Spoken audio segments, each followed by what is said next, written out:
പരിശുദ്ധാത്മാവ് നിറഞ്ഞ ആത്മാവ് യേശുവിനെ എടുത്തു കൊണ്ടുപോവുകയാ. ഇങ്ങോട്ട് മരുഭൂമി കൊണ്ട് ഇട്ടുകൊടുക്കും. ആത്മാവിൽ നിറമുള്ളവനല്ലേ. പരിശോധന എന്തിനാ? തികവാക്കുവാൻ. യേശുവിന് പറയാം, ഞാൻ ആത്മാവിൽ നിറഞ്ഞതാ, പിതാവ് എന്നോട് സംസാരിച്ചതാ, പ്രാവടയാളമാ. പ്രധാന ശബ്ദം, ഇമ്പോർട്ടന്റ് വേർഡ്സ് എന്താ? ഇവൻ. മനുഷ്യ, നീ ചൂണ്ടണ്ട. സ്നാനപ്പെട്ടവനെ, സ്നാനം നടത്തിയവനെ നീ ചൂണ്ടണ്ട. ഇവൻ.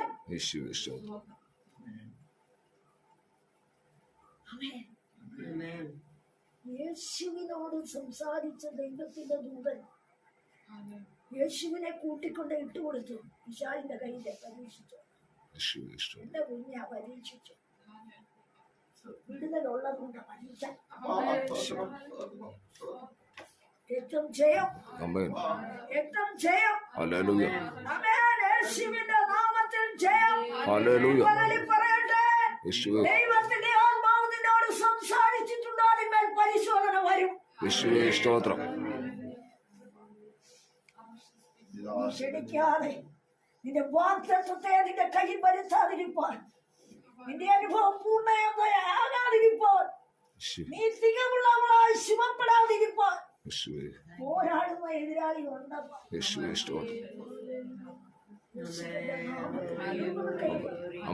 ശൂന്യത വരുമ്പോൾ, ഞെരുക്കം വരുമ്പോൾ, കഷ്ടത വരുമ്പോൾ, സങ്കടങ്ങൾ വരുമ്പോൾ, ഒറ്റപ്പെടൽ വരുമ്പോൾ, അനാഥത്വം വരുമ്പോൾ, ശൂന്യത വെളിപ്പെടുമ്പോൾ, അലട്ടലുകൾ ബാധിക്കുമ്പോൾ നീ പിറുപിറുക്കരുത്.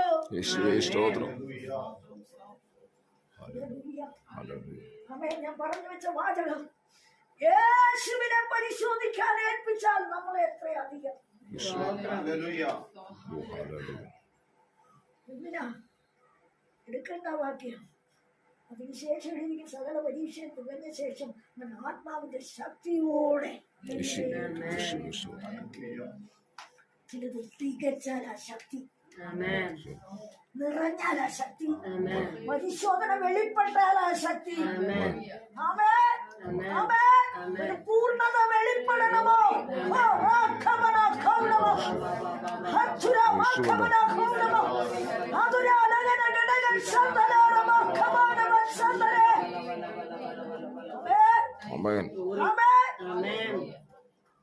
ചിലടത്ത് വിട്ടു കിടക്കുക. തികവാകാത്ത, പൂർണ്ണതയിലെത്താത്ത, ശുഭപ്പെടാത്ത